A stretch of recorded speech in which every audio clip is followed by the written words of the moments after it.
Olá, crianças, tudo bem? Vamos lá continuar o assunto de vocês, né? Hoje a gente começa a ver a ditadura militar brasileira. Então, para começar, a gente vai para os antecedentes, né?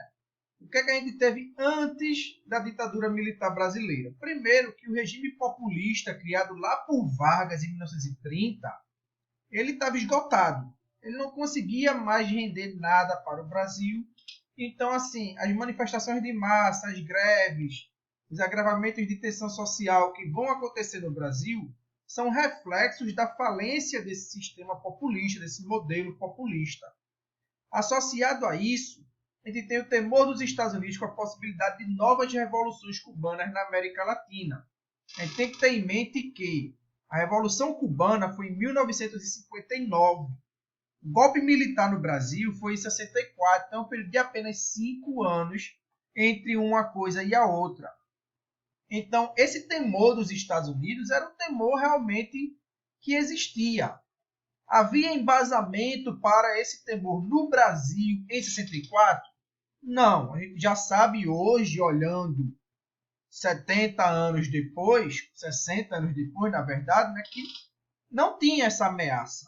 Mas para quem estava naquele momento, vivendo aquele momento, essa ameaça era real e era palpável. Então, a resposta que vai ser dada, que é o golpe militar de 64, incentivado pelos Estados Unidos, essa resposta vem dentro desse contexto dos anos 60, de que a qualquer instante poderiam surgir novas Cubas, novas ditaduras comunistas, né, novas revoluções cubanas na América Latina. E isso apavorava os Estados Unidos. Em cima desse pavor é que a gente vai ter essas ações.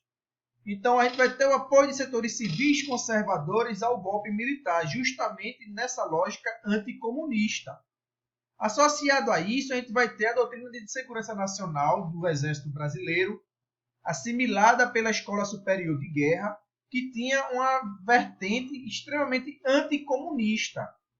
Então, todas as ações vão se dar dentro de um ideário anticomunista, pensada em um contexto em que essa ameaça ela era palpável. Então, a gente vai ter aqui a congratulação à revolução, né, ao golpe militar, de várias empresas privadas, né, o Grupo Votorantim está aqui, a Companhia Ultragás. Então, o apoio vai ser dado porque se tinha realmente a ideia de que ia ter uma revolução comunista no Brasil. Coisa que hoje a gente sabe que não tinha, mas na época, repito, na época era algo palpável, era algo, um medo que era real. A gente tem que sempre pensar a história à luz da sua época e não com as visões que a gente tem hoje. Então vamos lá. O que a gente vai ter no Brasil pós-golpe de 64, né? Porque foi um golpe. O presidente da Câmara vai assumir interinamente, né, o poder no Brasil, já com o Congresso sitiado. Então, ou o Congresso aprovava, ou os militares iam impor de qualquer forma, né? Então, o poder de fato no Brasil estava sob o Comando Supremo Revolucionário, do Exército. E aí, já no dia 9 de abril, né, 10 dias após o golpe, a gente tem o ato institucional número 1, o famoso AI-1, que prevê o quê? Demissão de funcionários públicos, civis ou militares leais ao antigo governo, cassação de mandato de opositores do golpe, prisão de opositores e as eleições indiretas para presidente. Então, minha gente, fica muito difícil só com o AI-1 você entender que isso é um regime democrático.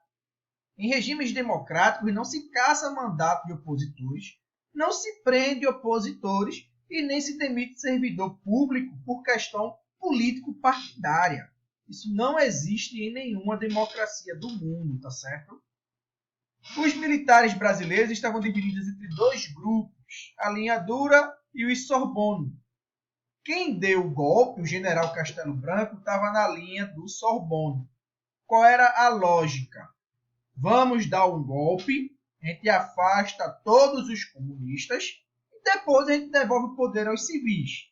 Essa é basicamente a lógica do pessoal Sorbonne. Então, oriundos da Escola Superior da Guerra, intelectuais veteranos da Segunda Guerra Mundial, próximos da UDN, o partido que era oposição aos varguistas, alinhado ideologicamente com os Estados Unidos, anticomunistas e partidários de poder executivo forte e soluções econômicas técnicas.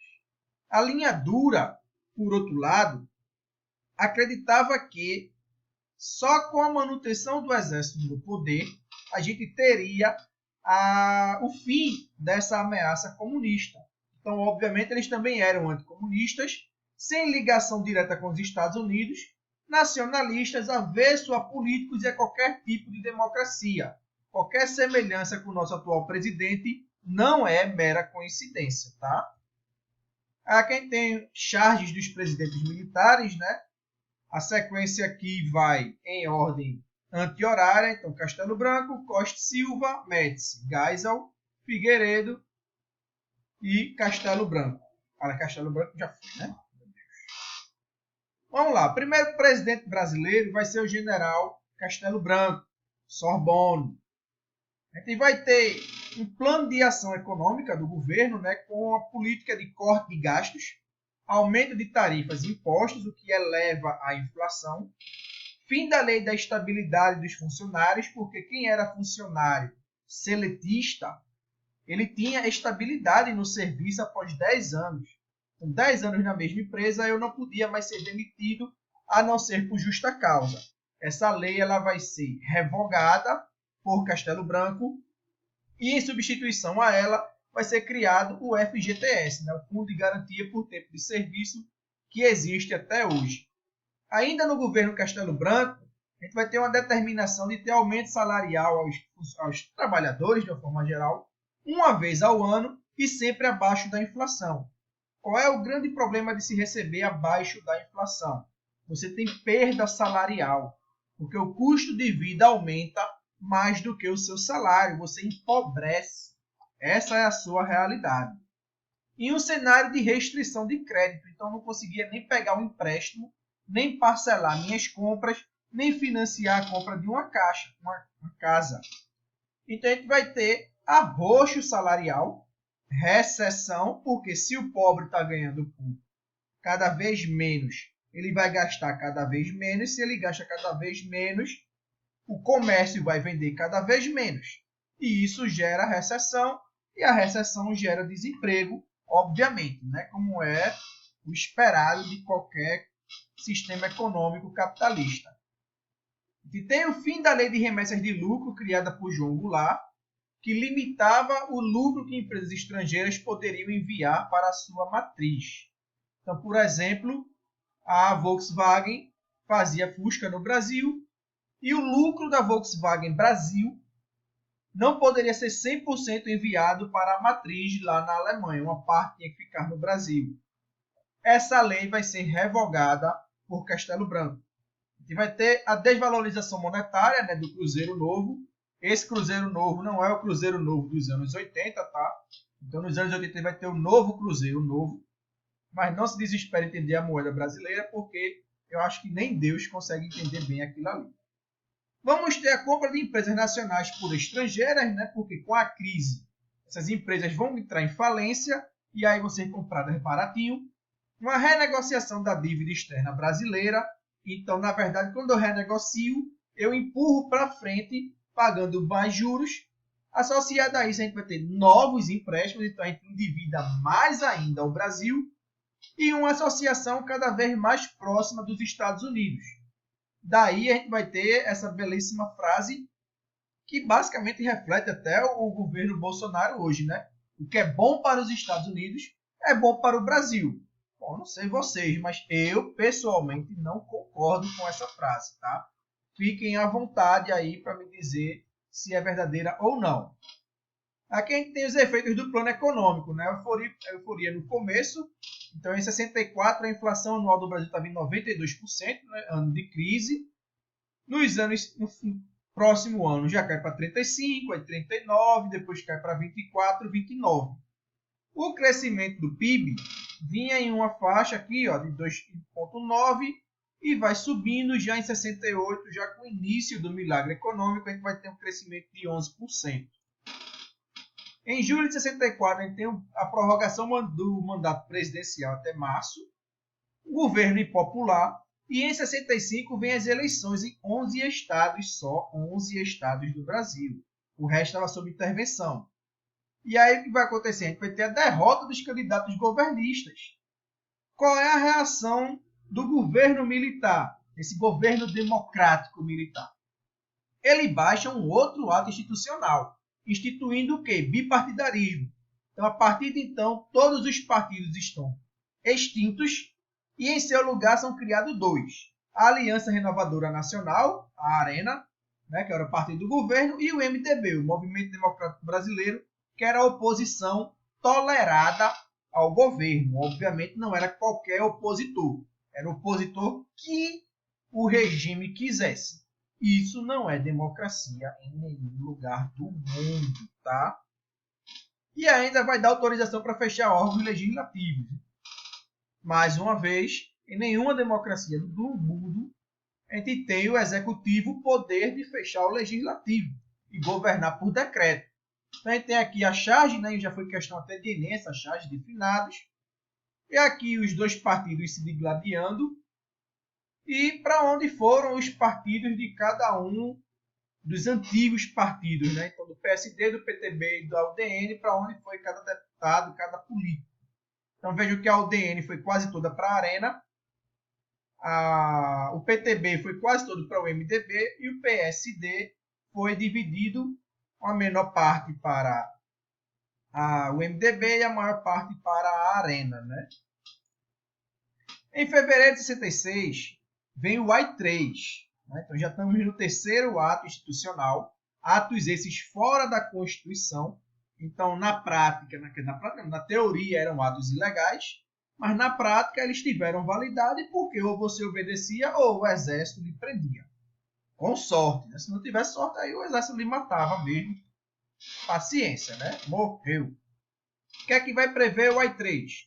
Eleições indiretas para governadores e indicação de prefeitos de capitais e cidades estratégicas. Então, qual é a realidade do Brasil em 66? Você não vota para presidente, você não vota para governador, você não vota para prefeito de capital e não vota para prefeito de cidade considerada estratégica. Você vai votar em quê? Para quem? Você só vota para o legislativo e só tem a opção de dois partidos. Só e somente só dois partidos. E aí a gente vai ter a tentativa frustrada de uma formação de frente oposicionista composta por antigos rivais. Eu diria até um pouco mais do que rivais. Carlos Lacerda, que era aquele jornalista que tanto pediu golpe, que o atentado contra ele foi a causa do suicídio de Getúlio Vargas, e do outro lado Juscelino Kubitschek, né, ex-presidente brasileiro. Não vai dar em nada. Em 67 vem uma nova Constituição. Essa Constituição vai prever o quê? O fortalecimento do poder executivo. Então, o governo, o presidente da República vai ter mais poderes.